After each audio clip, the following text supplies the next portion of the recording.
Hello, sir. How are you doing today? TriX was good, baby. What's Well, up, man? what's going on, dude? Dude, thank you for coming through. But how are you doing right now, bro? How you doing? Hey, I'm doing excellent, man. I'm doing all right. Can you see everything? Am I coming in loud and clear? Oh yeah, dude. Chad, did you sound fantastic? I mean, let me just fix some things real quick. No, Yeah, dude, no I'm problem. I'm I'm really happy here. I promise you, this will not be a drag. This is gonna be super fun. This is all about just like showing off. Um, I don't know, the homies, the content creators that I'm a big fan of that I've always wanted to like show more love to.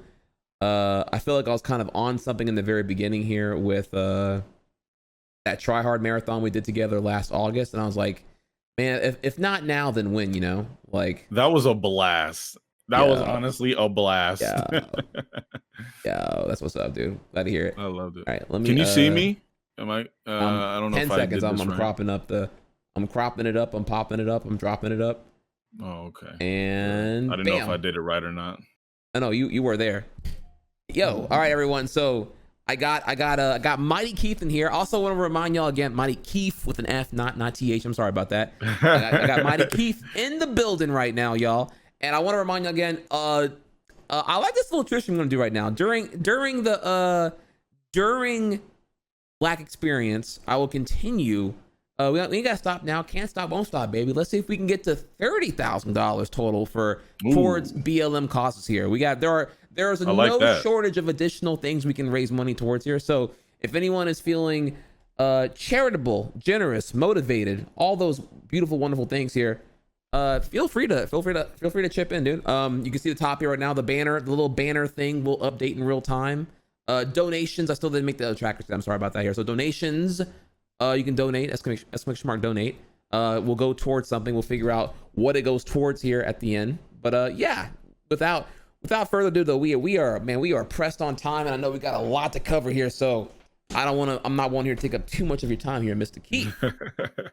So for everyone who's uninitiated here, bro, fill me in here. What Mhm.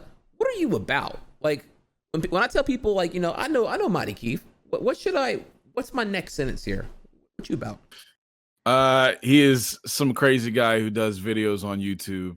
And somehow people related to it enough. So yeah, as crazy as I can get, I know there's a lot of crazy people out there with me. So I'm glad you guys enjoy it. But basically comedy videos on whatever at the time I'm feeling it, like fighting games. I love fighting games, or gaming in general, or anime, and you name it. I usually do some videos about it, and you know, people vibe to them. Okay, all right, I see you, baby. Yeah, congratulations again. Look, y'all, he's being very, very humble here right now. My boy crossed a milestone very recently on YouTube. He's up there, y'all. Fill me in here real quick. What's that number again? How many subscribers you currently at right now? Right now it's been doing good. I think I'm at like 330,000 right now. Oh, dude, you were at Yeah, so I'm 300K mad happy. just the other week, dude. What the I hell, know. bro? You were killing I it, dude. know.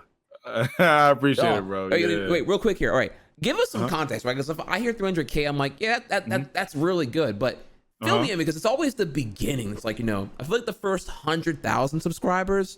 Yeah. That's like when you're like, you're digging through dirt, man. You're just like you're trying to like get up there, bro.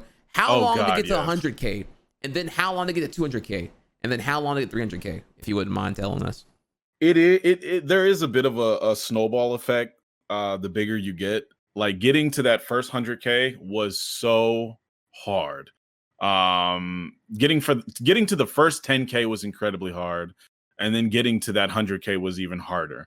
Um, but from 100 to 200 was a lot less, and from 200 to 300 was even less, and hopefully from 300 to 400 will be even less. I guess to put it into like a an actual calendar scale, it took me about 4 years to get from 0 subscribers to 100,000.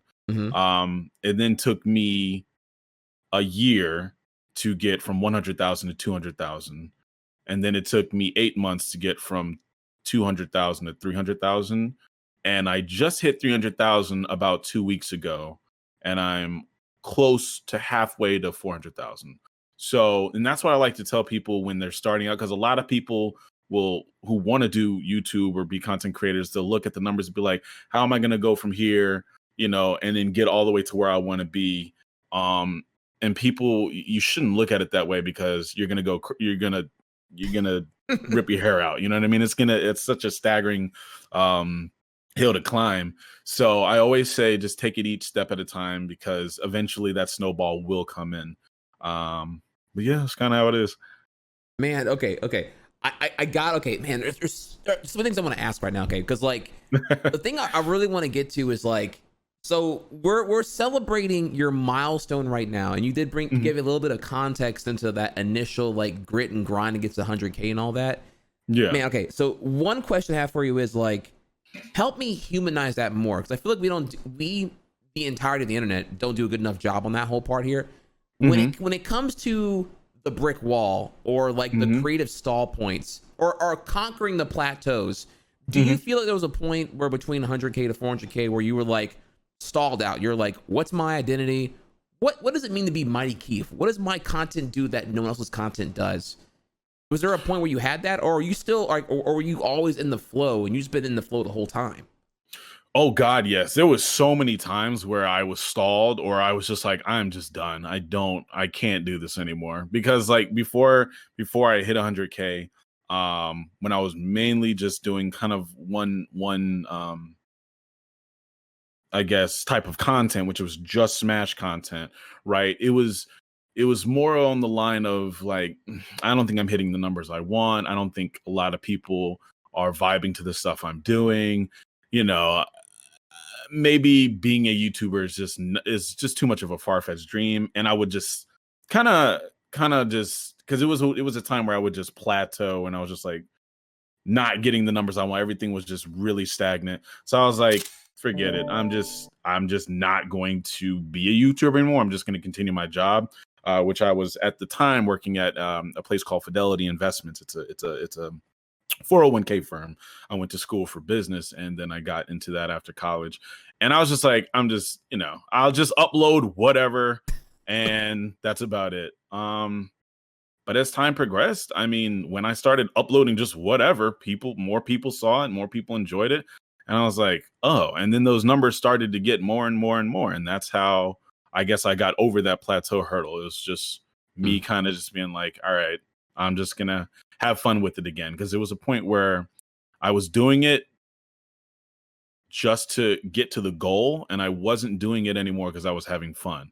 And that's when I realized the plateau was happening, because people noticed it in my content. It wasn't as good as it was. But then when I started to just say, forget the goal, I'm just going to have fun again, then the numbers started going up and up and up again. Yeah, it sounds like a classic example of like not enjoying the journey, being fixated on a destination, or even like sometimes I feel a lot of people go through this here, the creator woe of like, man, I want to be like him. And like you look at, I don't know, whoever it is, right? Like some big AAA person, whoever they are, and you're fixated on their wealth, their community clout, and all this other stuff here. But like, you know, no one at that level generally is like fixated on those things. Those things are a byproduct of the passion they have throughout the entire journey of continuing to reinvent themselves and push themselves creatively further and further again. Generally, that is correct. Right? At the same time here, what seems like what you were going through was like you kind of doubled down on this committed, preconceived identity of being, I don't know, a Smash tuber, if you want to call that or whatever. But really, you're MightyKeef. You're more than just Smash. No. That is a compliment, sir. You are more than Smash, dude. Dude. I look forward to the Evo lineup reaction videos every year from you. Dude, you have been. That is your like. Now maybe I'm biased because that's like when I initially found your YouTube, but like, dog, those things are beast mode, dude. Like the Dragon Ball Fighters one, I was in tears. I was like, my man killed it. That was it. So Dragon Ball Fighters was also a very big kind of it meant a lot to me, because one, I wanted another 3v3 battle game, and it was Dragon Ball Z, and it was by ArchSys. I was like, I love this game. It's going to be amazing. So I dedicated a lot to making more videos into that. And that was kind of my transition from just Smash to more of like also other fighting games, because then 5 was out as well, but it wasn't as fun to me. But then I found some friends and I trained with them and I played 5 a little bit more, and that made me want to play other fighting games even more. So it was just kind of just like a domino effect. All right, well, dang, okay, so I think we, man, okay, so we're almost done with intros here, I think, maybe, but then you threw me a plot twist now. I don't know much about your upbringing here, but then you threw out the, Fidelity Investments, and you went to school for business, and so now I'm like, well, now you got me a little bit clickbaited right now. I kind of want to hear more about the MightyKeef autobiography here. Like, how'd you go from business into content creation? That's kind of not on the radar here. I don't think you went to college for the business to get into content creation. So is there a story there? Is there the MightyKeef come up you want to tell me about a little bit? Well, yeah. So growing up, I never really had a passion for like desk jobs or anything like that. When I was young, I actually went to I was in a talent agency, right? Because I wanted to do my mother. Just first start, my mother is from Brooklyn, New York, right? And so she modeled for a little bit, and I guess that type of entertainment thing was kind of in her. And me seeing that kind of made me want to get into that as well. So I also got into a little talent agency when I was in my teens for acting and modeling and whatnot. And it was really fun. It was really great. But at the same time, where I live, North Carolina, which I'll get into later on when we talk about some, the Southern culture and living here as a Black person. I'll get into that a little later. But down here, it's not like entertainment and stuff like that. That's not really like too welcomed or too paraded around as much. Like when you go to around Atlanta, Georgia, you have it, but around South Carolina, North Carolina, there's not too many big outlets until you hit like Florida. I kind of watched it out of my head and was like, all right, let me just go, let me finish school. Let me get this 9 to 5. Let me get something that's secure, business, something with money, right? Because that's always going to be around. Someone's always going to need to use something with money. So I said, let me just get a business degree real quick. And I don't know, I just was not passionate about it though. It wasn't something I really wanted to do. It was more of like the safe bet. And then, this is around the time YouTube's starting to flourish a little bit more around the like 2012, 2013. And then 2013 at the end is when Smash 4 dropped on the 3DS, because it came out in 3DS before it came out in the Wii U. Yeah. And so I played it. I loved it. Obviously, because I've loved Smash ever since 64. Oh, so and then I made a video. I was going to ask you, was Wii U your first one? But then you just clarified. Oh, no. Yeah. I was actually a huge Melee head until Brawl came out, but I was never really competitive. So my bias towards Melee's perfections with like the competitive scene wasn't as strong as other people's. So I went to Brawl and loved Brawl, whereas a lot of Melee players didn't. They were like, no, we got to stay with Melee. But after Brawl and then Smash 4. And so then I made a video for Smash 4. I think it was things Smash 4 players don't say. And then didn't think much of it. One of my hometown friends, who's also in the Smash community, he sent it on Reddit. And the next day, mind you, I'm at like maybe 50 subscribers at this time, right? Just like friends and family. So then the next day, I wake up, he's messaging me saying you're on the front page of Reddit. And I'm like, what the hell? I don't even know what Reddit is at this point. I never used Reddit, right? I heard it was the front page of the internet. That's all I heard. I never used it because it looked so strange. It looked like there was just a bunch of crazy stuff. I thought it was like in the same vein of 4chan at the time. And I was like, I don't really mess with 4chan, so I just don't mess with Reddit. But I was just wrong. I was just wrong all over. But so then I see my face in the video and I see all these likes and everything. I'm like, what is going on? I was so confused. I was like, what is happening? And then I went from like 50 subscribers to like 800 within like that day. And then it went from like 800 to like 2,000 the next week. And I was like, this is getting crazy. So then that's when I kind of just started YouTube, to be honest. Oh, okay. Damn, dude, that's crazy. So things that Smash 4 players don't say, that was the initial video, right? Yeah, that was the initial video, yeah. And do you feel like it was the unspoken truth? That's kind of the whole. That's the reason why it resonated, right? Yeah, because like back then, I don't know. Again, this is like the end of 2013, going into 2014, because I believe it dropped in like November of 2013. So we didn't have many content creators in the Smash community in terms of like comedians. I don't know when Alpharad started, but he would probably be the only one in terms of like funny videos. Like normally the Smash community would make like combo videos or You're not wrong. I never thought about that. You're right. There's definitely a point where there was no content creation. It was just Smash montages and like OG Correct, tournament vids, and that's exactly. it. You're not wrong. Exactly. Dang, It was just about that.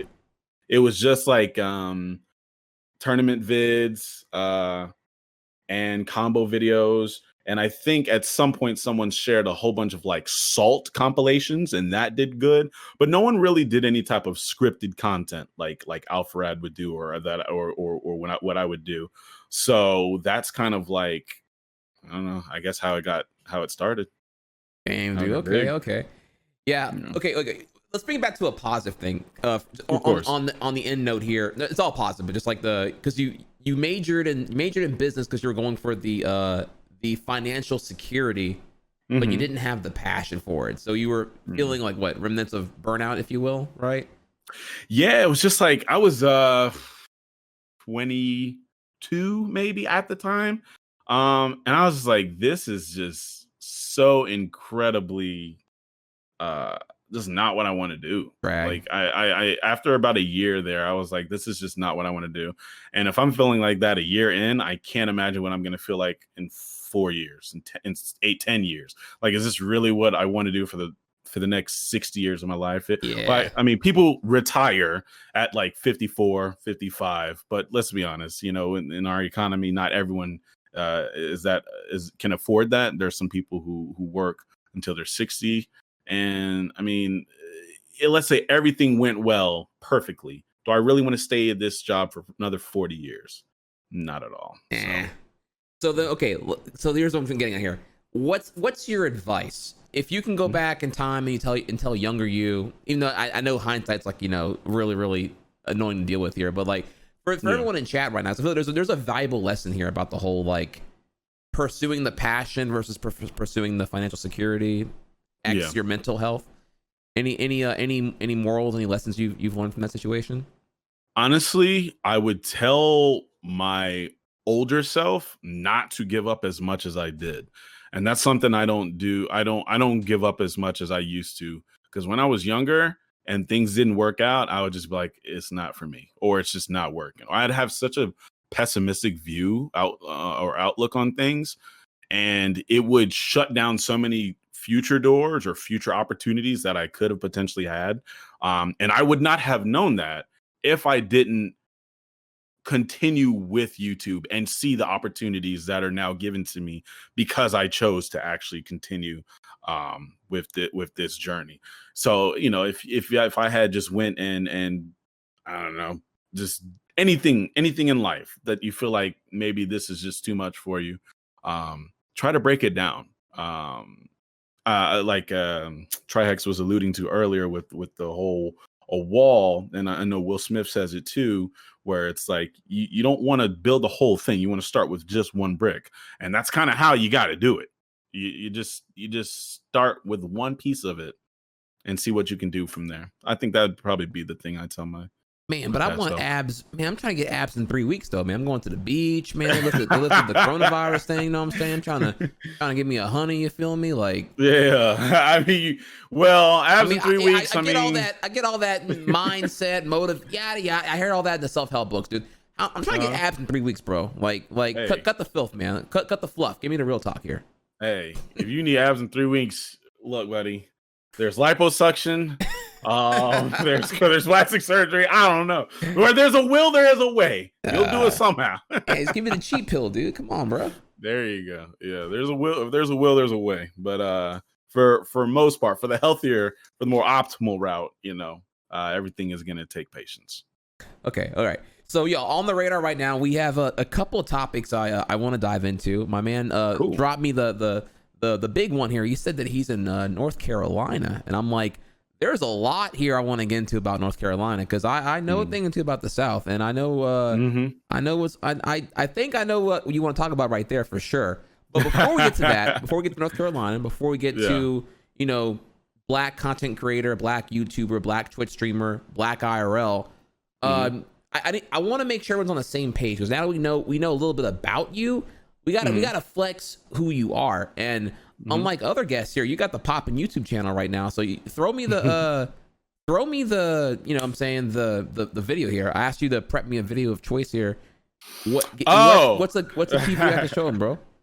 I got you. Well, it's funny. I'll send the latest one just because I guess that's the most accurate representation of who MightyKeef is like right now to this day. Which is basically you know, I'm sure everyone is familiar with console wars and the craziness that goes on with them. What I do a lot of times is I kind of try to my best to separate the craziness from the relatability, right? So in all this that we argue, there is some relatability that a relatableness that people will have with it. So I like to provide what's the word I'm looking for? Goodness gracious, I just lost the word. Satire. Most of my videos are satire, and I do that purposefully so that you can find the comedy in all of the craziness that we go through in terms of like character stereotypes, in terms of these console wars. I try to find the satire and I bring out stuff, and they really enjoyed it. A lot of people really enjoyed it. This is so far it's doing very good. I uploaded it, I want to say, actually I uploaded this week. What am I talking about? Maybe about 4 days ago. And it's going well numbers wise, and I'm very happy for that. So I guess that's like the most accurate representation of who I am currently. All right. Well, if you don't mind here, I would love to set 4 minutes aside and show everyone that video. Is that cool with you? Yeah, that's fine. All right, tight. All right, y'all. So everyone who's not completely on board with Keef yet, I'm about to turn you on, boys. Check it out here. I got you on the screen share right now, so you'll be able to see it here. Let's go over here. Let's peep it out, y'all. MightyKeef, bro. You already know what's about to come out soon. Halo Infinite. We about to run these streets, my boy. It's about that time. I can't wait, bro. I'm gonna be in that multiplayer like bow. Bro, I'm gonna be in that thing like bow. Why these Sony kids are doing what? Huh? Their console's supposed to come out this year. It didn't even get revealed yet.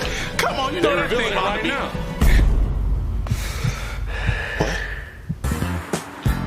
GTA 5. We was trying to get out of this bullshit. Bro, nah, there's no way. There's no way. You see what I'm talking about? This is about me playing GTA 5 for another 8 years. This is why Xbox is always going to be the most superior console.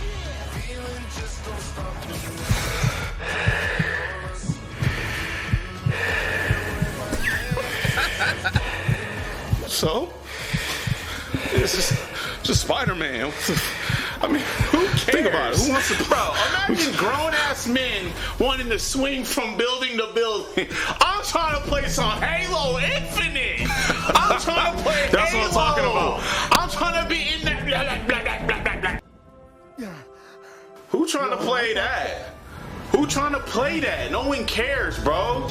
So, nobody cares. If we cannot get to. Nobody cares, bro. I don't give a damn. It still ain't no Halo Infinite, so it don't matter to me. You know. Besides Halo Infinite, what other exclusives is Xbox getting? What's it called, man? I forgot what the name of it is, man. Why do you even ask me something like that, man? I'm gonna get the. It's got the swordsman in outer space, talking about quantum physics and stuff, right? We're getting the what's the name of that game? What's the name of that? Resident Evil 8. That's what you're thinking about. That's Resident Evil 8. That's what you're thinking about. Resident Evil. We're getting. That's stupid. You didn't know that? We're getting Resident Evil 8. That isn't a description for Resident Evil 8. We're also getting that thing with the you know. What's the other game? The damn Halo Infinite. Halo, we're getting Halo Infinite. That's right. We also get Halo Infinite, dude. Also that game, Forza. We getting Forza. Like Forza 12. Get out of here. you silly, bro, because you thought about you weren't even thinking about. I want to play other stuff. I want to play other stuff. I don't know. I don't want to just play Halo, man. So anyways, I'm gonna be having fun playing actually good games. I want to play other stuff, the Resident Evil 8 that's also coming to PlayStation. I'm gonna be playing stuff like The Last of Us 2, the new Spider-Man game, Horizon 2, damn, Ratchet and Clank, Deathloop. Can I go on? I think I'm gonna go on. Halo Infinite about to go crazy, baby. What else did they show? They showed so much other stuff. I done forgot what they showed. This is incredible. I've never seen a library this big before a console even drops. This is the epitome of gaming. This is the epitome of gaming on console, mind you. I can't. It's a shameful, actually. Y'all suck. I hope y'all hate it here, because I would hate it here. Hey, when Halo Infinite coming out? Boy, that's just crazy. All right, y'all. So that is MightyKeef, y'all. All right, let me bring you back in real quick. All right, so what's going on? I appreciate that. What's going on, bro?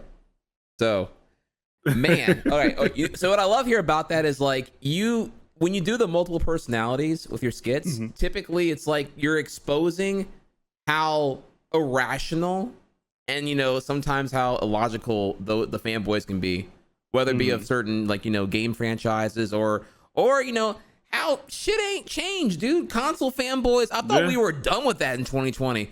Man, everything was civil. Everything was civil until that PS5 got revealed. Once that console was shown, bro, every thread was toxic. No. Even before then, as soon as the PS5 reveal keynote had a date from the PlayStation Twitter, bro, that whole thread is just like carrying the Xbox to the grave. It's all the memes and shit. I was like, damn, dude. I thought fanboyism died in 2013. Wrong. The more shit changed, the more it stayed the same. So exactly. As long as there's consoles, there's always going to be some people that do console wars.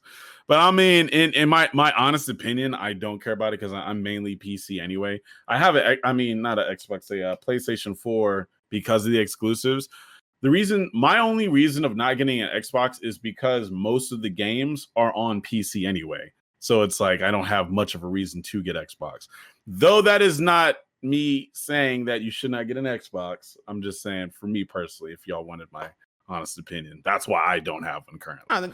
Man, look, this is me and you, right? Don't worry about that. It was me and you right now. Okay, look, I'm right there with you. Okay, look, if you're gonna have proprietary hardware like some kind of console, you got to have exclusive and compelling software for it to be worthwhile and have that valuation change. Correct. Me. So if you ain't got exclusives, then why am I? Well, I don't care about the console.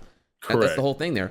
Now, and I get what Microsoft's doing with the whole it's a platform, it's not just a console of choice here. So they're Microsoft. They win no matter what anyway because they got DirectX 13 locked down behind a cage regardless. So you're gonna get Windows anyway. So they win at some point in that situation on PC gaming. So they would like you to buy games off the PC, the Microsoft Windows Store. They would like to get that lucrative Steam and Epic 30% share whenever the games are bought through their platforms. But they'll take what they can get for now, though. So they're working on it. They're playing the long-term game.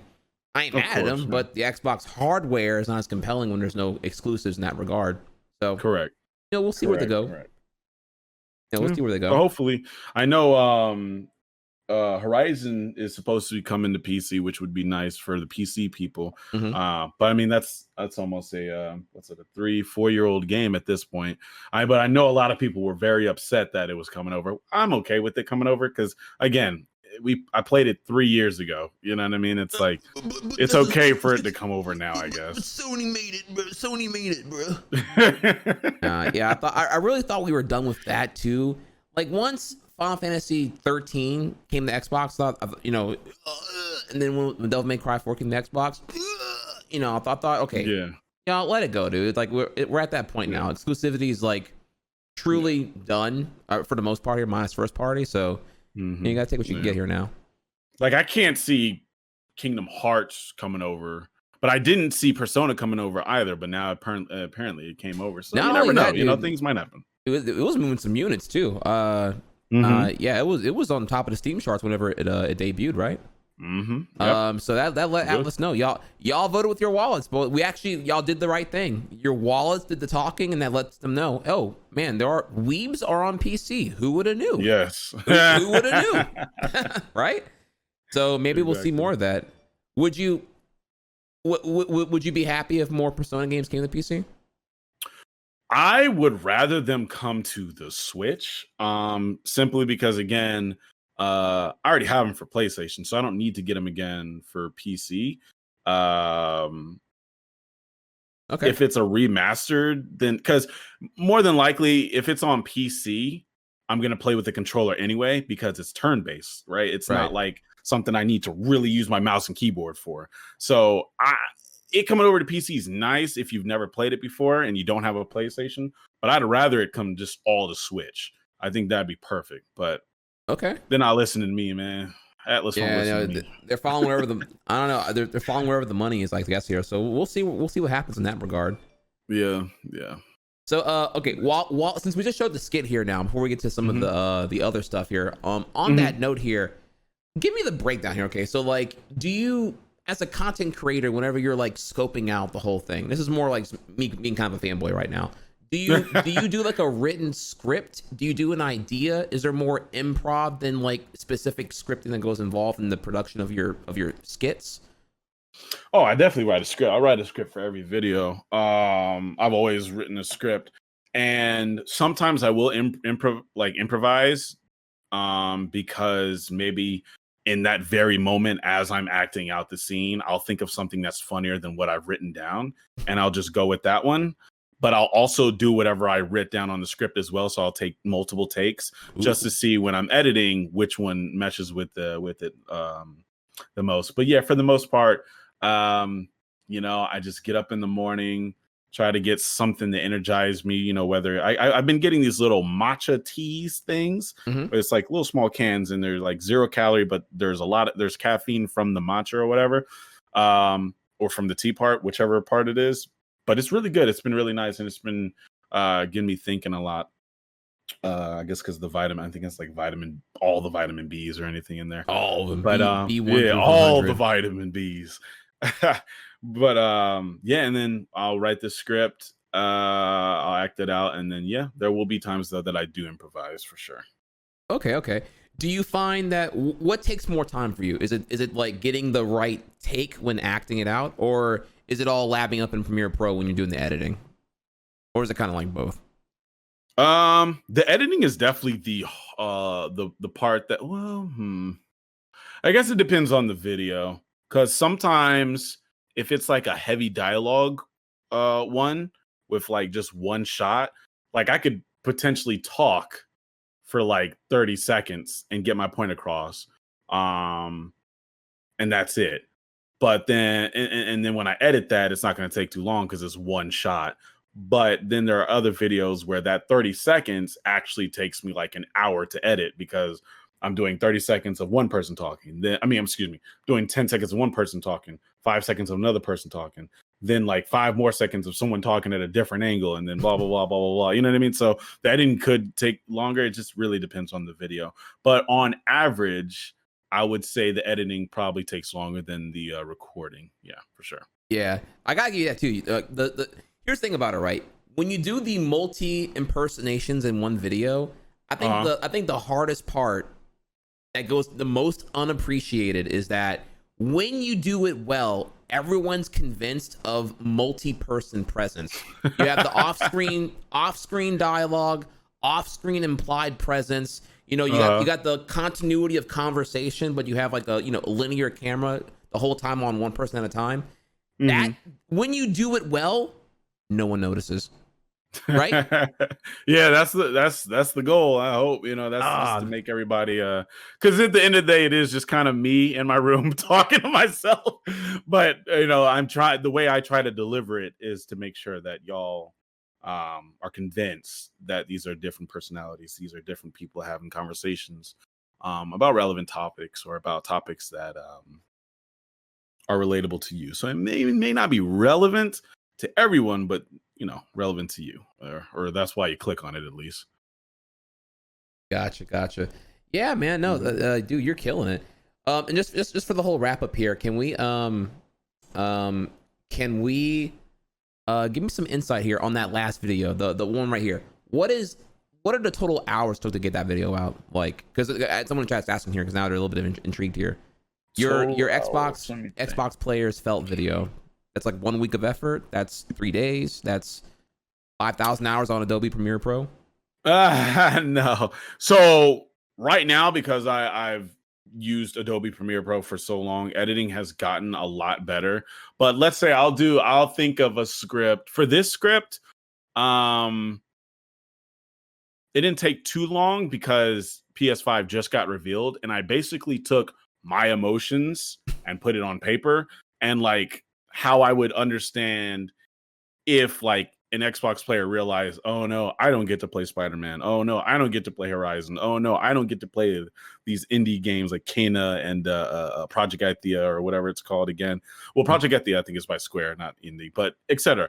So I was like, okay, I think maybe the script took maybe 30 to 45 minutes, and then recording maybe took about anywhere from 2 to 3 hours, and then editing will take anywhere from 2 to 3 hours. So dang, so potentially in 1 day. Look, yeah, you're a machine. Okay. Well, so like I said, I get up and this is kind of it, right? I don't leave my house. I don't really do too much. And that might sound sad, but at the same time, the grind is real out here, boys. So I kind of just get up, like, I try to get up like around 9 in the morning. And like I said, get my quick breakfast, and I'm there. I'm writing the script. I'm recording. Maybe I'll take like a little water break or whatever. I try my best because I'm trying to, get in shape. I'm trying to look like Trihex out here. You know what I'm saying? I'm trying to lose weight a little bit. So I've been doing this intermittent fasting. Right. Okay. So when I wake up, like I'll just have like something incredibly small, like I said, like those matcha teas. It's like not many calories at all, but that'll give me energy to have for like the next 3-4 hours. And then I'll probably have my first meal of the day like around 4 o'clock. And then my last meal of the day, like 8:30, maybe sometime before 9. And then I won't have the food again until the next day around 3 to 4 o'clock. So that kind of helps, because if I'm just up doing nothing, I'm going to be bored, I'm going to get hungry, and it's bad. But if I'm up and I'm just writing a script, editing, recording, then I don't have to think about my hunger. So that helps out. It all helps out. Okay. Again. No, baby, look. 2 things here. One, sub goal for TriXKeef workout stream. Sub goal. So whenever the Rona is lifted, 2022, whatever year this is gonna happen at the rate we're going right now. Workout stream, boys. We're gonna make it happen. Hey, I'll be down. Hey, we gonna do it, man. Look, you do the intermittent fasting. You get your thing on, dude. Let's go hit up, dude. When come TwitchCon, try and get the squad together. We roll deep to the nearest Gold's Gym, and we make it hot, dude. It's gonna be awesome. I like that. But no, dude, I'm glad to hear that. I'm right there with you, honestly, the whole thing. Like, I find just do more, right? I need to, like, I stream 8 hours a day. I could easily spend another 4 hours on DMs, communication, community engagement, Twitter. Man, Twitter's the absolute infinite abyss. Like, it's just like, it is. I have to get off it, honestly. I think I'm a pretty bad tweeter right now, because I don't do much of like the organic, like my take on shit, because the rabbit hole, I'm like, I gotta get live, dude. I gotta I can sit here and exert all this mental energy on tweets or whatever, but I can like hurry up and get live and just deliver my takes on shit there.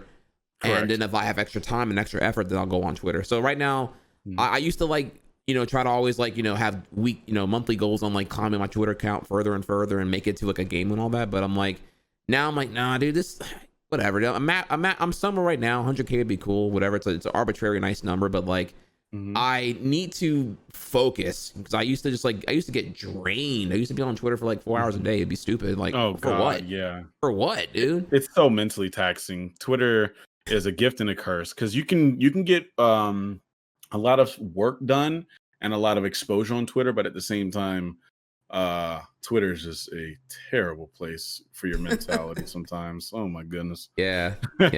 So I try to do better on that actually. So Mhm. sorry, what was I going with this now? What I was gonna say here is that I working out for me helps a ton. I absolutely am with you on the whole, like, I could sit here and max grind all day, but if I don't like do anything, I just feel like I'm not in it as much, honestly. Exactly. I Like, feel it's like crazy.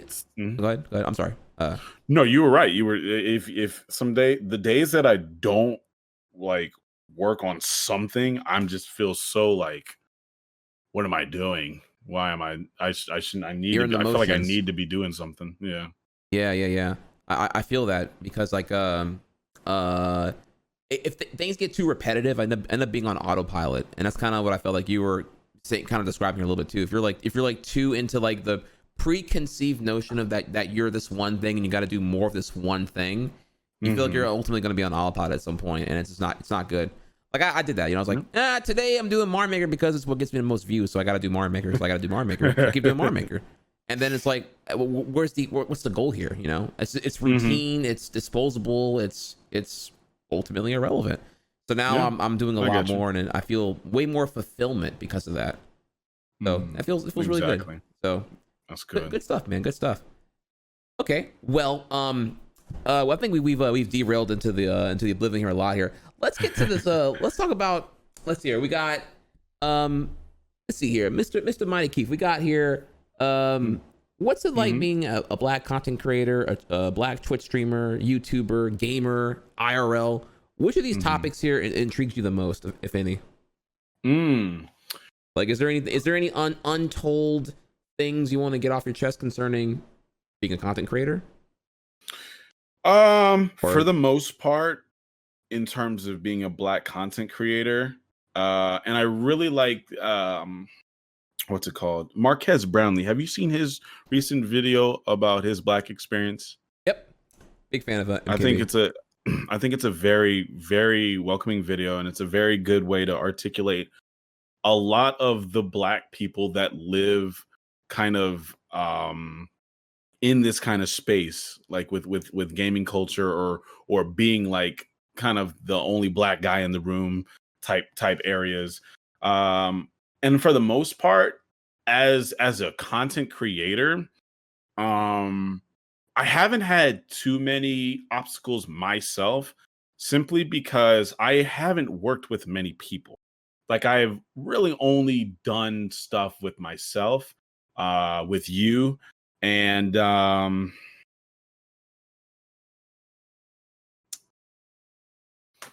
I haven't really worked with many people. I'm gonna be honest with you. It's totally fair. It's fine. So I haven't gotten to the point where there could be hurdles for me because of my skin color.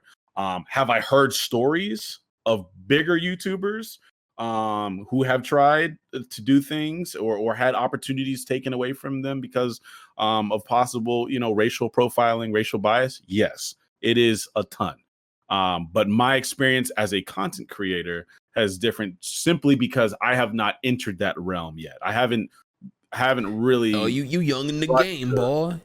I haven't rushed like to network with a whole bunch of different people like that. Most of the people that I have worked with have also been black, so it hasn't ever been like too much of an issue. Now, as a black person living in the South, ooh, now that can get a little different.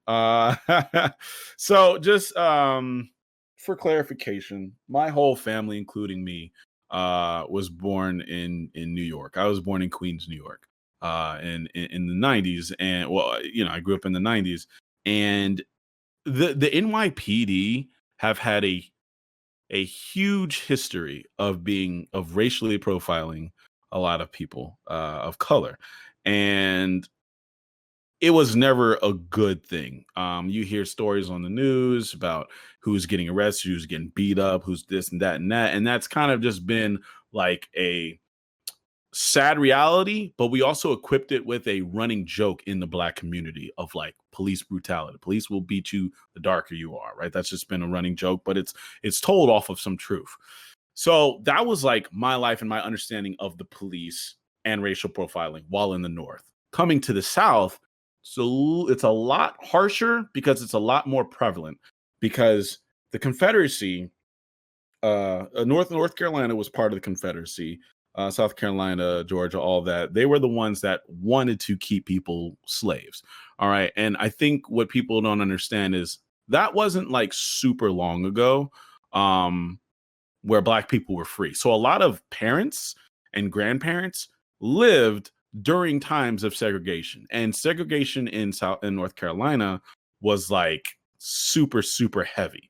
So there are definitely people that are alive right now that you will interact with, going to grocery stores, going to convenience stores, going to Walmart, gas station, whose families own slaves.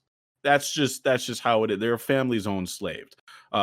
They were alive while people who look like me were slaves. And knowing that growing up was kind of like, let's just stay in the more kind of metropolis areas, because when you get off into the country, Black people aren't that welcomed, right? And like I'm talking about the super country I part. totally understand here. So Yeah. I live in South Louisiana, if you didn't know. Yeah. And yeah, I don't go to North Louisiana. I just don't go there. That's pretty much it. You don't go there. That where it's really, really rural, that's where the amount of Confederate flags bumps up considerably. They got a couple of them down here, but like usually it's off in the boonies or whatever. But you go up there and it's like you super don't feel welcomed. And then I heard some horror stories from some friends of mine who used to work at AT&T, and they would tell me, they would work the sorry, minor derail here, but they'd work at AT&T, and they would work the these home install visitations where, like, if you were back when AT&T first acquired DirecTV, they would go to wherever DirecTV was going to be installed that day, and they would knock on the front door and actually be there at the home when the DirecTV was installed. That way they can sell that customer who's already in the ecosystem more AT&T services. Anything. They can sell iPhones. They have literally merchandise in the trunk. They'll sell you beat pills, iPhones, whatever. It's a pretty cool idea because it's outside of, it's outside of the store environment. So it's like a little more of like a relaxed thing, but it all kind of falls apart whenever it's like a lot of bigotry and racial profiling going on here, when it's like, why does bowl my front porch right now? And it's like, and nothing's more, I don't know, disheartening than if you're a Black AT&T employee doing these calls, and the area you're told to go to is this guy's got his big ass Confederate flag in his window, and it's like, right? What do you do?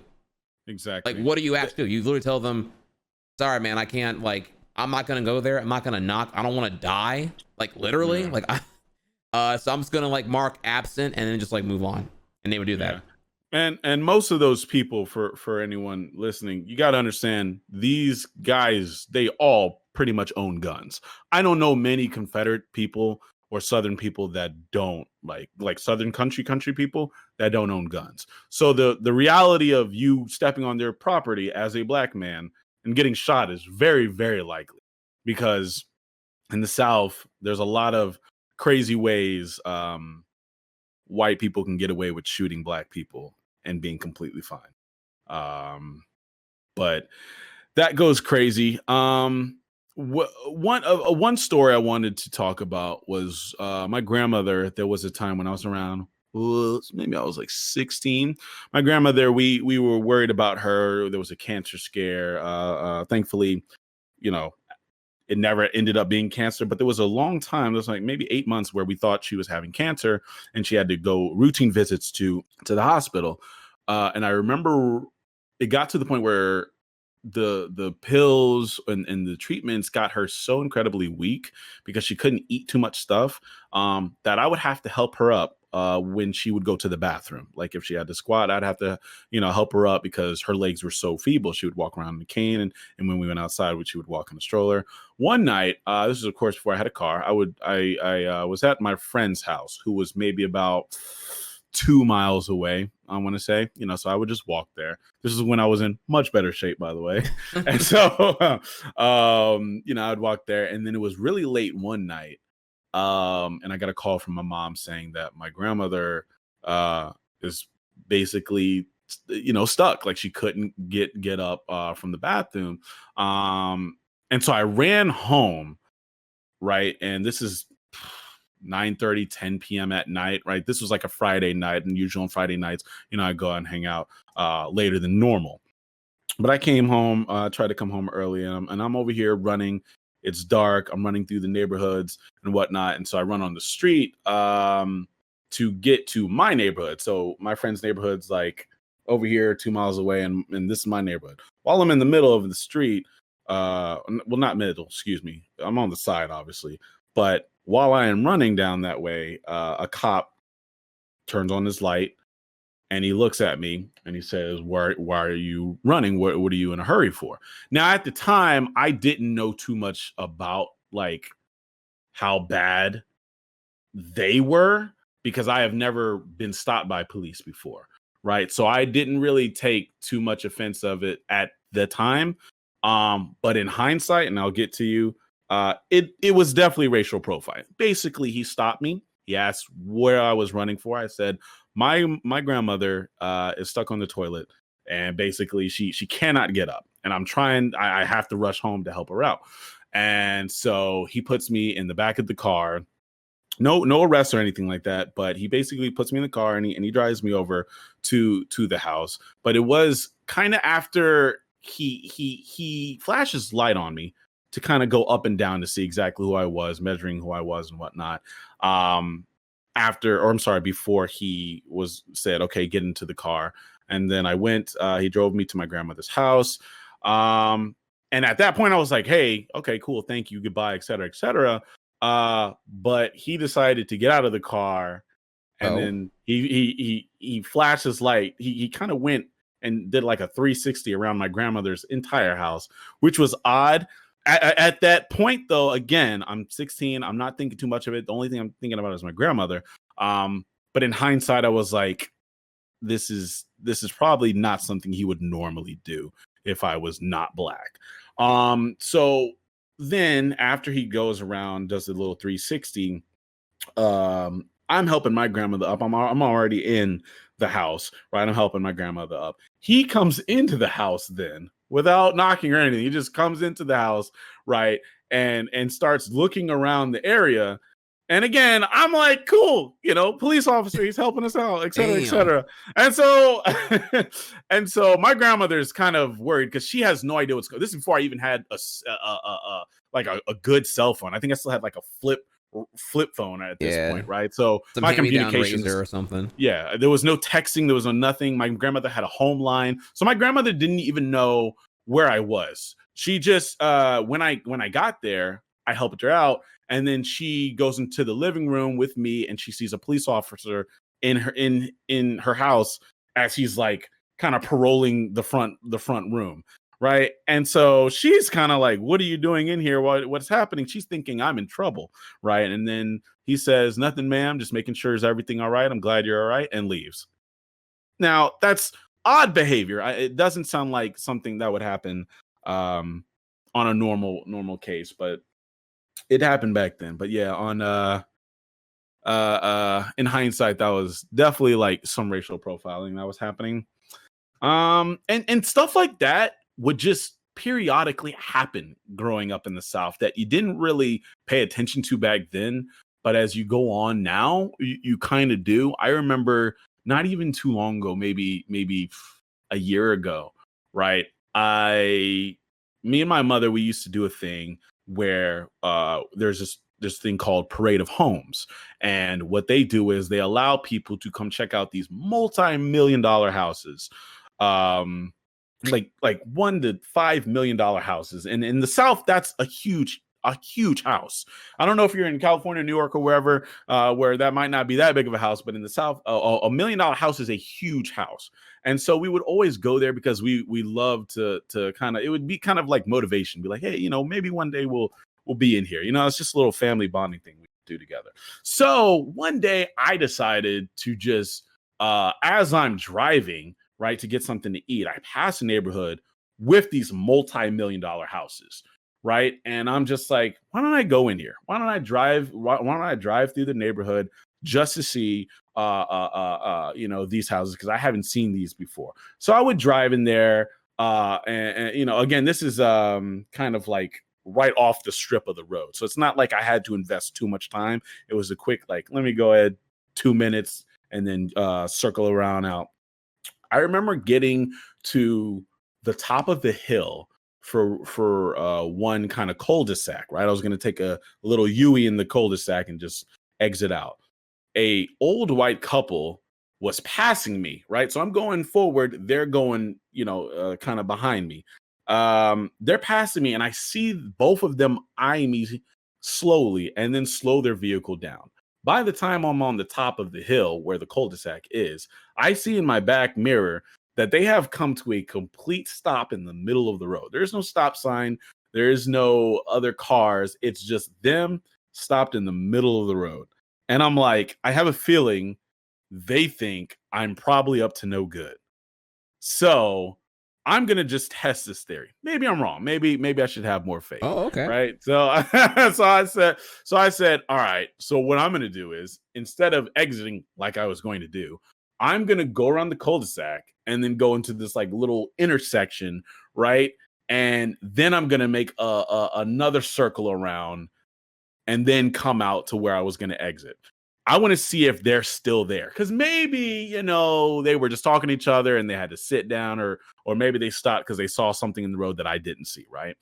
So I went another 2 minutes out of my way to go around to see if they would still be there by the time I got there. And lo and behold, like 2 minutes and change later, they're still there. So I'm just like, wow, that's kind of insane. I start driving down the road just to pass them to make my exit, right? And I literally see the wife, they're like maybe in their 60s. I see the wife on the phone looking at me, and I see the husband looking at me with like a horrible glare. And then by the time I leave, I'm thinking to myself, I'm sure they called the cops. I'm sure they called the cops, and I'm sure they they saw a vehicle they probably never seen in the neighborhood before. Because again, this is like $1 million houses. Everyone has Maseratis. Well, not Maseratis, but like very fancy cars. And I'm over here in a 1994 like Acura. All right, TL. I got a new car since then, by the way, thank goodness. But back then, it was beat up, and I'm sure they probably knew I was an outsider, right? And little things like that are things that not a lot of people have to really deal with. And when I say that, I mean like people that are not of color, right? Going into grocery stores, deciding you don't want anything, but you just got into the grocery store like 10 seconds ago. So if you leave immediately, them cameras are going to be on you. I don't know who else has felt that. I there's definitely feel that. There's many times where I'll go into a store. I already know they don't have what I'm looking for, and I just want to leave. But if I do that, there's people that are going to be walking around looking at me. There's the cameras that's going to be staring at me. So a lot of times I'll just stay an extra minute or so, just so that people think I'm actually looking for something and not stealing. When in reality, I already know you ain't got shit I want. Excuse me. You don't have anything I want. Cool, and I want to leave.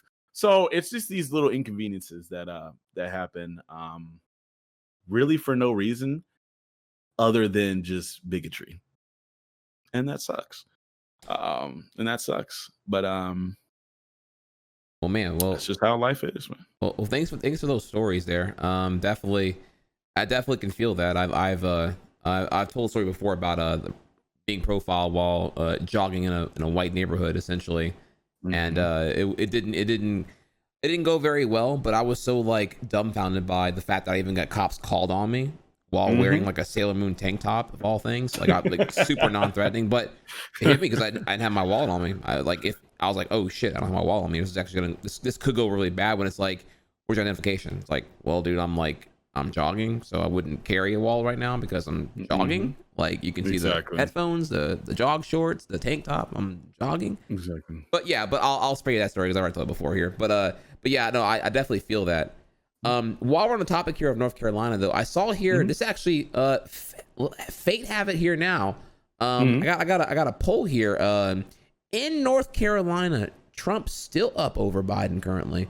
So I was a little bit curious. Okay, so you must be in the not particularly relevant about the polling there, but more that like, man, are you in MAGA country, or like what how how conservative is North Carolina? Shocker, Oh shocker. God, yeah, it's part of that whole Bible Belt. The like the Tennessees, Louisiana, the Georgia, South Carolina, North Carolina, that whole Texas, that whole little Bible Belt that happens where they preach all this, Southern pride and Christianity. North Carolina is definitely historically like a red state. I believe we voted for Obama, which is crazy. I'd never expect. I believe for either the first term or the second term, North Carolina was blue, and that was crazy to me. This was before I could even vote.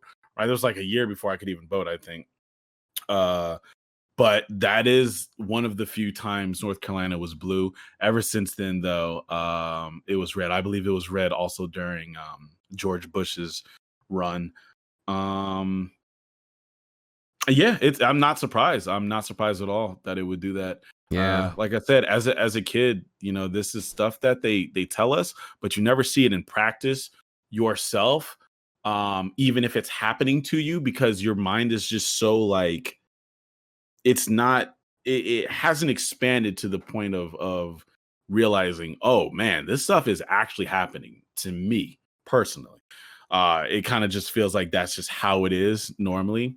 So you don't really think too much about it. But subconsciously it's always been in your head. For example, growing up, in the 90s and early 2000s, the stigma for having dreadlocks was like you're in a gang, or you do drugs, or you're a bad person, or you belong in jail.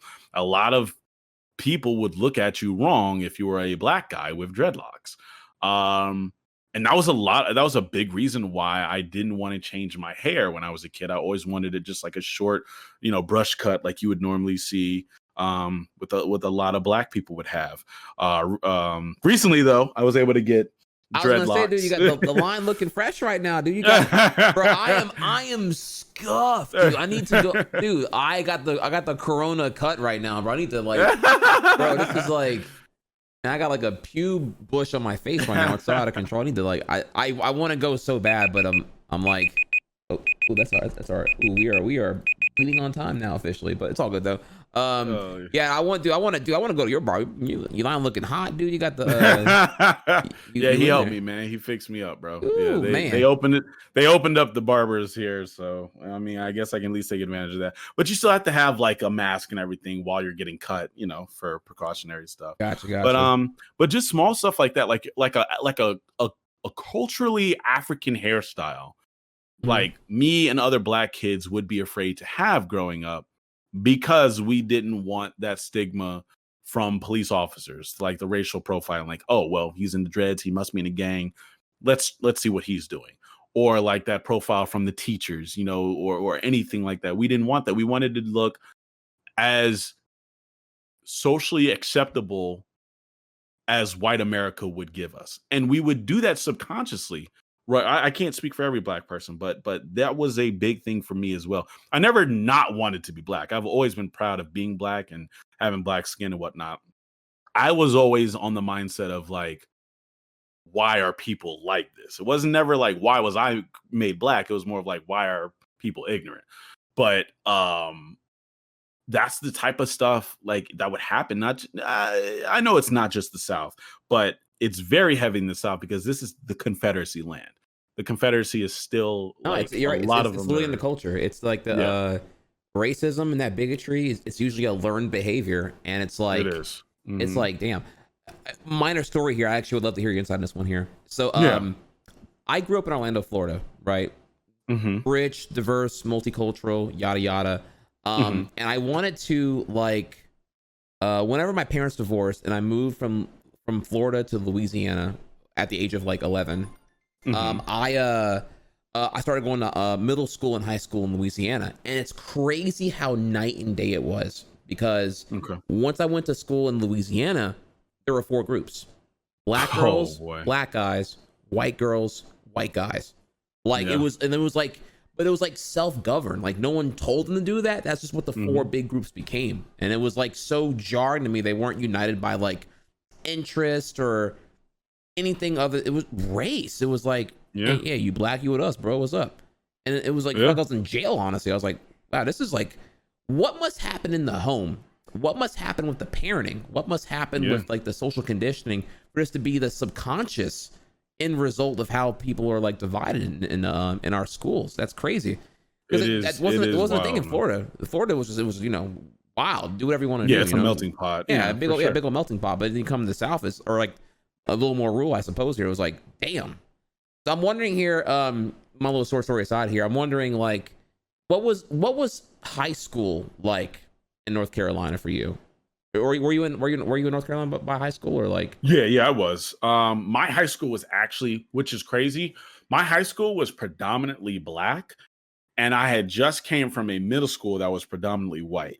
So that was probably around the time I found out about this country's redlining issue, housing crisis, et cetera, because when I was kind of where I was not a wealthy, where I lived with my grandma, there's not a very wealthy place, but it was getting close to that middle class. It was starting to get a little close to that middle class. Not middle class just yet, but it was getting close to it. But where I was geographically, I was able to go to the wealthy white schools. And that was where my middle school was, and that's where my elementary school was.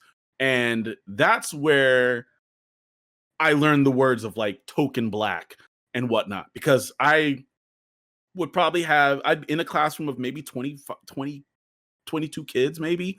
It was me and 2 other black guys.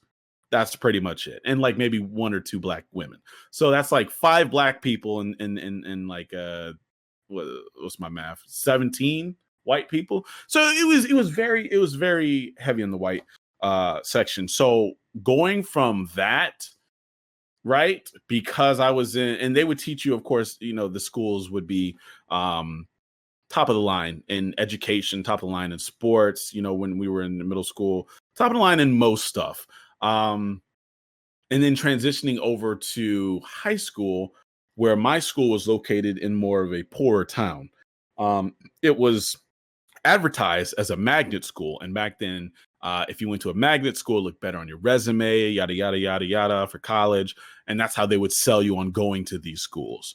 So that's pretty much what we did. But that school was located in a very like kind of poor part of the town, right? And it was, like you said, night and day, because the education was kind of trash. The athletics was trash. The money given to the schools was trash. And that's because the school was basically funded off of, it was locally funded off of property taxes. So when the schools are in crappy neighborhoods with crappy property tax, they're not getting the money to actually, you know, to pay these teachers to educate us. But the wealthy schools placed in the wealthy neighborhoods are getting high property tax because the houses all cost more and whatnot. So those schools are getting so much more money and giving it to the teachers and giving it to the education. And it's like a cycle. And that's when I realized, holy crap, North Carolina is trash, because they shouldn't do that. They should make it so that each school has its own education, like similar to everything. Right. Yeah, and no, in my mind, I was like, North Carolina is bad for that. But it wasn't just North Carolina. It's the entire country. The entire country's like this. Correct. That's crazy. Exactly. Got it. Yeah. Once we all learned how property taxes worked, it was like, oh wait. So this system just reinforces that the redlining and gerrymandering that happens. All these poor areas remain poor, don't get any appropriate resource, and continue just to like, you know, fall into the oblivion of like no way out ultimately. Meanwhile, the already wealthy, already winning districts continue to accumulate a crap ton of money from their higher or appropriately funded property taxes. You would think that property tax, if that's what's paying for the schools in certain ways here, that, okay, it would all accumulate to a giant like statewide pot that would get evenly distributed, right? Have the metropolis carry the rule, yada, yada, yada. That way you would equal out. No, it's just the winning keeps on winning, right? Or the winners keep on winning. So it's just like, yeah, it's a terrible way to have it. Yeah, it's actually trademark insanity. Like, where does it? What's supposed to happen here other than like you keep on losing, right? So exactly. Yeah, and then not only that, but you know, that's also where I recall here there's been some attempts to like change that in certain states or certain districts, but like Mhm. you know, the minute you catch word of that, you go to the city hall council or whatever, and it gets opposed by those who are paying those taxes. Like, oh no, Of course. I'm paying my money. I want it to go to where I live. Yeah. And exactly. it might have been deliberately like racially motivated, but the consequences are most certainly drawn right in the ground. Exactly. So, yeah, that's it's a shit show, honestly. It's terrible, man. But it's far from the biggest problem we got. There's a lot that you can dive into there. But I hear you on that, man. I've in that regard here, my grandmother, she was a teacher for 34 years, and she told me that she lied. Even though I stay with my mom used my grandmother's address because that got me in the other district where I could go to the better school. And so we did that. Now that did mean I couldn't take the bus because obviously I'm not technically in the busing route or whatever. But you know, she would take me every morning to go to the good school, and and that was a big difference there because like, yeah, I heard some stories about that, man. Those other, and it's like, well, what can you even do though, right? Like when you have like these underfunded schools where the salaries probably don't match anything, and I honestly can't blame them, you know. I'm sorry, minor derail here, but like when it comes to the whole education thing, it's just like in a world where what would it take for you to be a teacher, you know? And it's like, okay, you have to have 7 years certification in your degree of choice or topic of choice to become a teacher in most educational disciplines. But then like the pay is generally crap. The regulations are like completely overbearing, so you can't even put your own like personality or pizzazz on it or whatever. Sure, give me some oversight here of what if you want to review how I'm going to do it, but like let me teach, please. And it's just like, I don't know, it's just I've seen a lot of people who I feel would be great teachers, but they just pursued other things because the pay isn't there and the payoff isn't as plentiful either. Correct. So it's unfortunate. It is terrible, man, and it's just like it's just a cycle. It really is. It's just a cycle, and that's the hard part about it is that racism or racial profiling or systemic racism in general is not like there's not like voting Trump out or just doing one thing is never going to fix what's going on. There has to be like on many levels. There has to be change on many levels in order for this to actually like this country to get rid of that type of racism. And that's what's the concerning part. But yeah, you're not wrong there. Yeah, one election's not going to solve it because the whole foundation of the country was built on the exploitation of slave labor, not just Civil War, not just the Confederacy, but from the very jump, you know. So we have we got centuries of wounds to heal. It would be nice if we got anywhere near equality as a start, you know. So I will say one thing though. Don't talk to me. There have been a lot of stuff that have dropped my faith in humanity. But but as of like the past 2 weeks, I want to say 3 weeks, a lot of it has been restored because of the protests globally. And I know there's some people doing protests for their own selfish gains and whatnot, but for the most part, I have faith that people were actually protesting because they're just tired of police brutality and racial profiling on Black people. And when I say globally, it was globally. I mean, it was like all 50 states. It was like 13 or 14 countries as of like 2 weeks ago. And it's just growing. And I was like, this is actually beautiful to see. Like, this is actually amazing. I mean, I'm having like close white friends calling out their white friends or their like racist white family members. Right on social media. This isn't even stuff that they're telling me. This is stuff I'm viewing, so I know it's right. Like I see them saying, "Hey, you can't be like this," or saying, you know, all lives matter. It's just a distraction. It's not really helping the cause, or saying like, you know, build the wall. That's not good for people. You know, a lot of stuff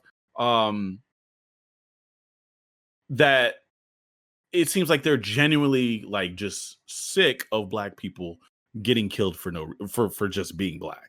And I thought that was really nice to see people stand up for a cause like that. Do you find that Do you actually find yourself having those conversations with people? I know you say you stay in the house because, you know, coronavirus, you're a content creator, the grind is real. Just like you, I'm in the chair 8 hours a day or sometimes 12 hours a day or whatever, right? Yeah. But do you find that's the yourself, grind.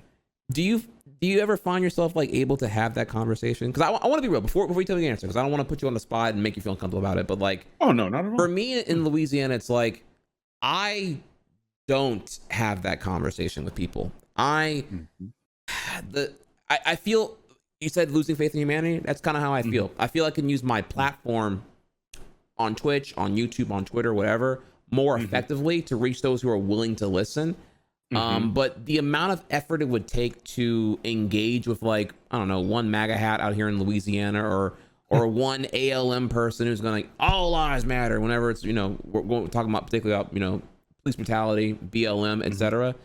Having that one conversation, it's like, oh, man, I don't know if it's because am I impatient or am I exhausted, because it's like the evidence is so abundant at this point. Like, I mean, just on like May and June this year alone, it's like clearly you can see this didn't happen overnight. Like, police brutality didn't happen in a vacuum. It's not like it's a June 2020 problem, bro. Like you don't get to this level of power trip and silencing their oppression without like this being normalized over fucking decades, dude.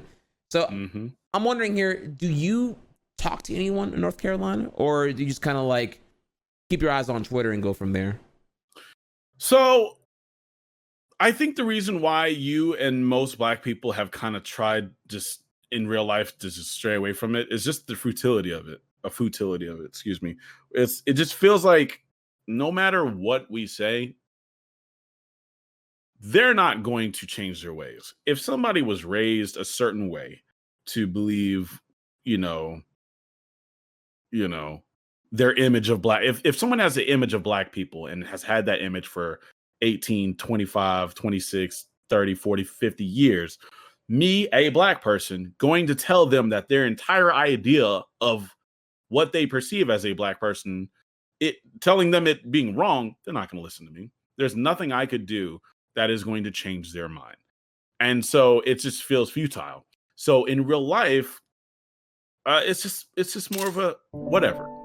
And then we go back to, people who have platforms, they try their best to do exactly what you said. And that's just whoever's willing to listen, this is what I can offer.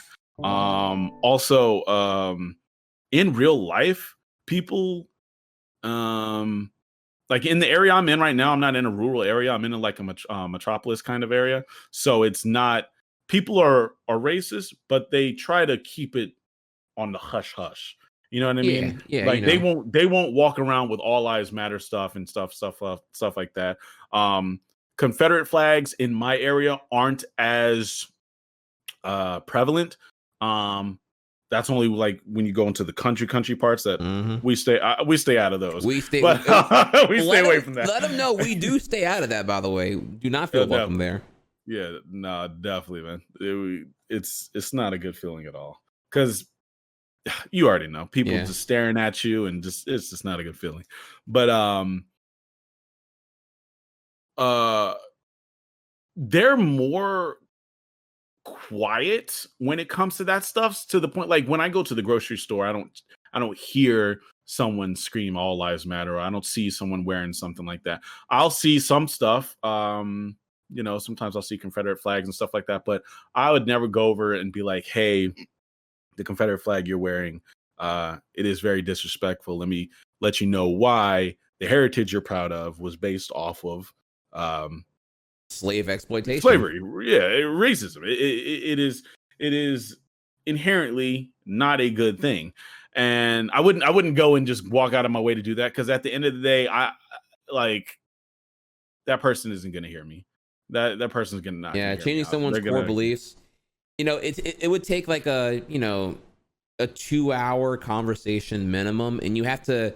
The thing is, you have to like get their guard down, right? You got to like.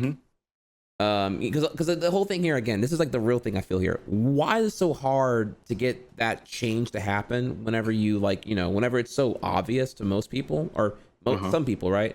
And it's I feel it's this perception that like, if you change your views, even when presented with new information, it makes you weak or it makes you hypocritical. Yeah, people like it's like an ego thing or something like that. I don't know what it is. It's like, look, I'm not here. I'm not going to call you a dumbass for changing your views once new information comes. That's kind of how I don't know. That's how perception, I would imagine, works a little bit there. You're not. That's how people learn. Yeah. You don't have to like double down on it and like make it intrinsic to your identity, I would think. Exactly. But a lot of people do that. So due to that psychological habit of a lot of people, I don't know if that's like an American thing or not here. Yeah, we're talking like a 2-hour plus conversation. We have to kind of like normalize, and beat it over the head again and again and again about like whether it be unarmed black people getting shot needlessly, the racial profiling, the police brutality, the gerrymandering, the redlining, the economic opportunities, the socioeconomic outlooks, the criminal justice reform that we need really, really badly, the bias, court judges, and you just beat them down over and over and over again. And then let them throw out their examples and debunk them one by one until it's like, okay, dude, takes so long. When's the goalpost here? When do you admit that like we have overwhelming amount of evidence here that something ain't right? Exactly. And a lot of them will not admit it. Like they just won't. For example, there has been a plethora of, I'm sure every single person who has said all lives matter at one point understands that it's not just about hey, saying saying Black Lives Matter doesn't mean only Black Lives Matter. I'm sure many people have told that to someone who always says all lives matter. So they know it, but they choose not to do it anyway because that's just how they are. They don't want to listen. And it's hard to go up and try to change someone's mind who just refuses to have their mind changed. So that's another reason why it's just in real life, there's no point.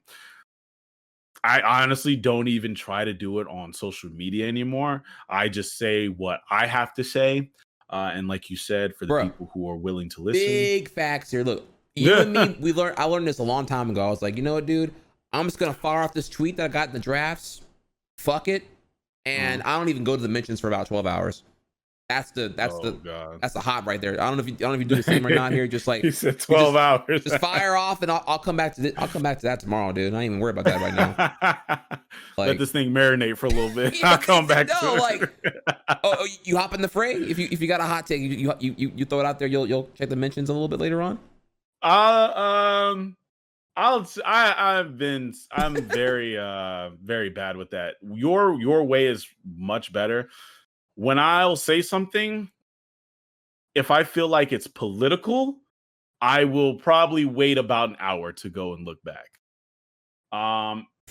If I feel like I am just 100% right, I don't care about whatever anyone else says in terms of anything, games or politics. If I feel like what I said was 100% how I feel and no one can change my mind, then I'll look at it. I won't take any time away from it. But of course, there are times where I have been wrong, and I would admit that. Like if I say something politically or something in terms of gaming or anything like that, where I spoke out of turn or where I spoke where that was information that was not facts, yeah, somebody would tell me in the comment section. And for the people that calmly and respectfully say it, I listen. I say you were right. What I said was wrong. I'll do that in terms of anything. I don't know. We don't have to get deep, but just as an example, I have been for a very long time very confused on the environment or the culture of like transgender, homophobia, etc., etc. I have always been an ally for them, but I can also admit I'm not well educated enough to understand a lot of the struggles they go through or a lot of the what's it called, things that are insensitive to them, right? But when I see someone, being rude, of course I'm gonna go in and say, hey man, that's not cool, you can't do that to somebody. We don't have to go too deep into that because I know that's a little off topic, but that's just kind of an example of like, if I'm wrong, I am completely fine with someone telling me I'm wrong, as long as it's respectful, and then I can, always look back and say, all right, yeah, I was wrong. That finds a good. I've been there before. And I do it so often I can't really pinpoint like the last time I haven't done this, but like if you just put them to the side and be like, hey, look, I don't know about this topic here. Would you mind having that conversation with me about that? Like we are right now. Like this convo now we're trying to have about normalizing the Black experience ultimately. So that's my goal here, doing this little thing with you right now. Is like, you know, hey, if I don't know something about LGBTQ oppression or struggles or mental health or why their suicide rate is so astronomically high compared to any other marginalized group, it's like, yeah, there's something here I want to know more about. And I'll just like, the minute I get someone that I can vibe with and just give me that like comfortable, confidential conversation, yeah, let's talk.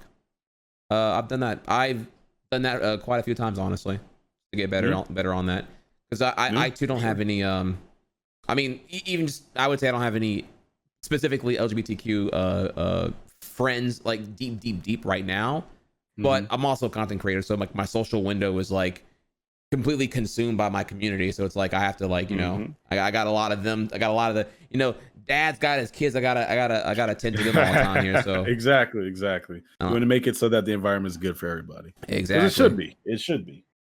Yeah. So, well, okay. Well, we'll see. We covered all of that. Dang, bro. The only topic here I can think of that we can maybe squeeze in just to get this just get like a nice even 90 minutes out of this. So our 60-minute chunk here. Yeah. Man, okay, all right. This is a little bit of a hot one, okay? As a gamer, okay, I gotta ask you this, right? So as a gamer, ever gotten any of the, you know, the usual stuff? You know, you hop in a chat room, maybe you're playing Halo 3 back in the Gap or Call of Duty, and you just get thrown like the hard R or some other shit like that, or you know, because we covered a lot of the content creation, but we didn't cover like being a Black gamer. Not even MightyKeef 300K subscribers. No, it's a Black gamer. What's that been like for you?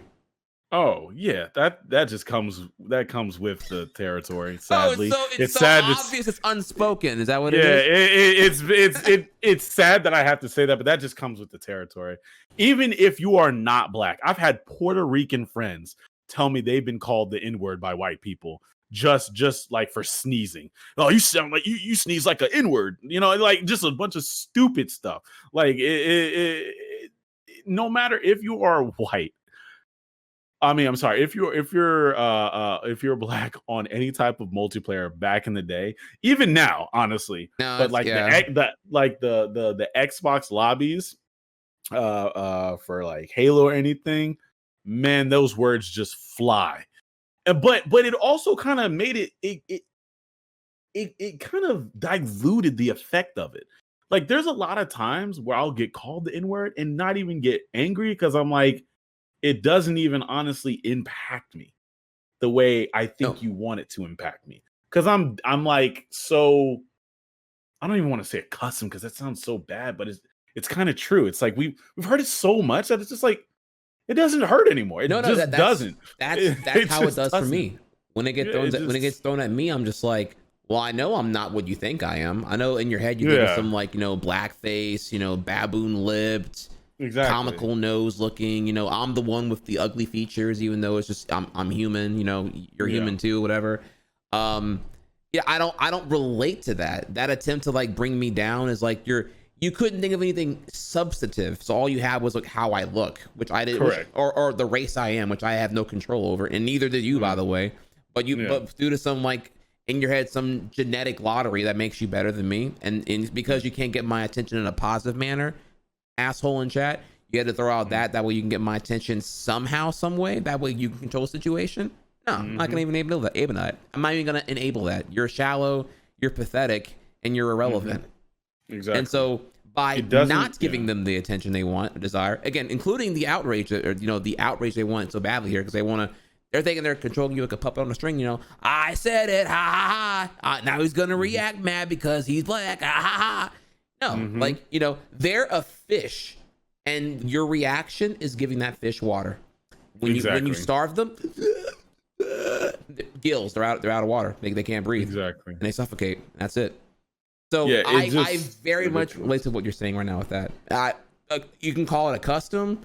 I'm just like, nah, dude, that might be a way to look at it, but I'm just like, it's the lowest common denominator. You got nothing, dude. You're like, okay, I heard this one before, dude. It's all you got? Nothing else? Nothing of my character, my actions, my opinions on something? Like, nothing of substance here? It's just how I look? Yeah. Okay, dude. Yeah.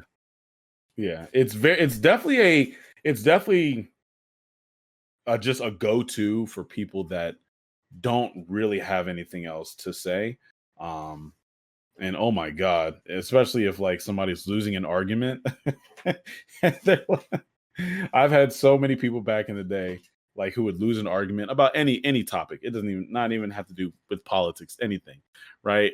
And like the last thing they'll try to say is the N-word. Like, bro, it's 2020, bro. No one, like, I'm not even like, you shouldn't say it, and you should understand there will be consequences if you do say it. Even though technically you have the right, the freedom to say whatever, or freedom of speech, whatever, understand there will be consequences if you say it. But for me, it's like, it just makes me feel like I won even more because you had to resort to that. So I never really, it's always been a thing in a life, but the N-word to me has always just been a one ear out the other type thing. Yeah, ain't nothing new. I hear you. Man, that's just crazy. I love that they. Okay, when did you know that was the catchphrase? Oh God. What's funny is it was not supposed to be a catchphrase. It was just a video I made when Cloud first got released for Smash 4. Right. I was like, here, I guess I can show you the video. I don't know. I hope they didn't. No, they would have never taken that down because it was literally just my voice the whole time. Basically, you could just watch this at your leisure. Basically, when Cloud got released for Smash 4, everyone had their own reaction to it, right? They did that and that. Well, I didn't. I saw it late, so I didn't have an initial reaction. So I was like, why don't I just do a funny little small skit? My face isn't even in the video. It was one of those. It was one of those type of skits. And so I basically had how everyone reacted to Cloud, or everyone's reaction to Cloud Strife in Smash, and the entire time was just me saying, "Boy, that's just crazy." Every single time Cloud did something. And then I was just like, I'm just going to do this over and over. And then a lot of people in the comment sections was like, oh man, that was hilarious. I really like the Boy That's Just Crazy, blah, blah, blah, blah, blah. So then my next video, I ended the video with saying, boy, that's just crazy. And they enjoyed that. And I just kept doing it from there on. All right, dude. Tight. Yeah. All right, y'all. Well, sub to youtube.com/ is this right here, Keef the Mongoose, KTM? Yeah, I don't know why. All right, so another crazy, just small story. You don't have to even say, dude. YouTube is dumb. Like, to find your brand account and change the shit. It's like buried in options. They changed the video dashboard again. Your revenue is like 5 clicks away now. The one thing you want to know, you got to go like, it's buried in there now. Like, exactly. It's garbage, is what it is. Exactly. I made this YouTube in 2010 with everyone else, not to be a creator, but to just have an account so I could, because you had to have an account to post on comment, right, on videos. So I made this in 2010, and like one of my Smash handles was KTM, which stood for Keef the Mongoose. And so I was like, why don't I just put that on my YouTube? And that's how I made the YouTube channel. It was never to be a YouTuber. It was just to comment on other people's posts. And then it just stayed like that. Ah, baby, it's the best. God. Hey, look, same shit, dude. Like, look, when you don't put on a mask and your truest form comes out, dude, I love it. When no one's looking, you got no mask on, it's the best. Because Mike Triax was a plan. That was me. That was Michael at age 13 being like, yo, man, I didn't 0-2 in my first online Yu-Gi-Oh tournament. I'm kind of nice. Okay, I need a real tag now. Let's figure this shit out. So you know, bumping that Linkin Park Meteora in 2003. I was like, yo, man, I'm kind of nice, son. Yes, sir. Dude, back when like Leak was the shit, dude. I mean, like these boys had like Angel of Despair with like 4 or 5 3s and 7s all up in their shit, dude. I barely dodged that missile because I was like, man, Leak is so cool, dude. I almost had a Leak ass name, but I was like, nah. I'm gonna be cooler than cool and not use Leak right now, even though it's really, really popping here. You were ahead of the game. You're like, yeah, by accident. So yeah, try something I came up with whenever I was trying to be cool, but you know. For a while, I was like, man, this is cringe, though. I'm trying to be all like, you know, Zy Fox and, you know, Zekron and all these other cool, like, edgy little I don't know, like wannabe Gundam mech sounding ass names. Yeah. But you know, but ultimately I like it now because like it has a lot of lore to it. You know, there's a Oh, for great sure. story over like why the name Trihex, and you're just like, hey, you got a great story over why the name MightyKeef and the Keef crew and even the YouTube thing. So it's like the more you try to hide it, the more yeah, you got like it's the same shit. Cause like, you know, I got the MySpace channel still up, but like, you know, the minute I delete it, then all the hardcores are gonna like, you know, hoard it up, and then it's gonna become even more of a meme. So I might as well say fuck it. Yeah. Y'all can go to it if y'all want to. You can check it out if y'all want to. But one more thing here though. Okay, so everyone sub to his YouTube, no doubt. Much love, all that good stuff there. I appreciate that. But you stream on Twitch, is that correct? Or is that I stream very, very, very, very, very, very rarely. However, I've been trying to get into a schedule where I could do it. The last thing I streamed was the PS5 reveal. Yep. So not too long ago, maybe a week or so ago. But before that, it's I don't even want to think about it. I might have streamed like Pokemon Let's Go. Not even Sword and Shield. Man, Let's yo Go. Twitch dead. Yo Twitch dead. Okay. What we gotta do, man? What we do to get you in there, bro? Like, what do we gotta do to get you back on? I want to see this MightyKeef channel blow up, bro. I know. It's just I focus so much on YouTube that I haven't really put too much into Twitch, even though I do want to do it. Like I want that to be something, because that is, I think, a very good way to interact with like your community. Because, you know, on YouTube, I can comment on posts that I can reply to some people, but there's no way for me to like mass reply to everyone at the same time. But like, you know, if people are talking right now, you can kind of get your opinions out in real time, and that's an allure that I've always liked for Twitch. But I just it's really just me. I just haven't scheduled the way I should. But I am getting stuff like artwork and stuff like that in the works to revamp the Twitch channel and my YouTube channel, and have a different intro for my YouTube and whatnot. Big shout outs to Afro Senju. He's a good friend of mine and a big inspiration for me right now as well, because he is always working and always grinding, and that kind of motivates me to always just stay doing something.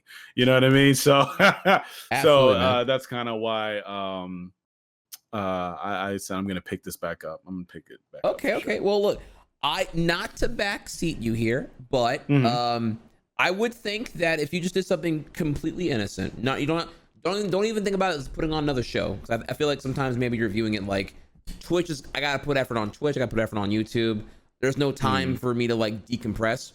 Nah, bro, I think you just doing a YouTuber AMA on Twitch would be a great start. If anything, just throw up your next video next week and be like, yo, Twitch AMA, I'll see y'all there at this time at on this date. Start with that. Get the boys in there, and dude, man, all the boys in the comments being like, man, that's just crazy. They come in, they come through, dude. You start start with make it a community engagement tool first, and a genuine entertainment vehicle second, until you can get that under control.